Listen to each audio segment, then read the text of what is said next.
Assalomu alaykum, hurmatli obunachilar, aziz yurtdoshlar. Bugun 12 may 2025-yil.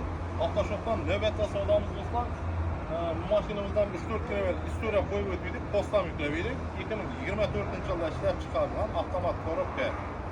Bor yo'g'i 4000 kilometr yurib turgan, birinchi nomer olingan metallari bilan 100% radli avtomat Cobalt mashinasi. Mana o'zimizning gullardan Jonibek do'stimiz kelgan, xudo xolasa savdomiz o'xshadi. Beragi. Jonibek, tebriklayman. Shappatam urverding qo'y. Nasib etsin jo'ra. Men taqaqtim kiliti. Mashinani qaradingmi jo'ra?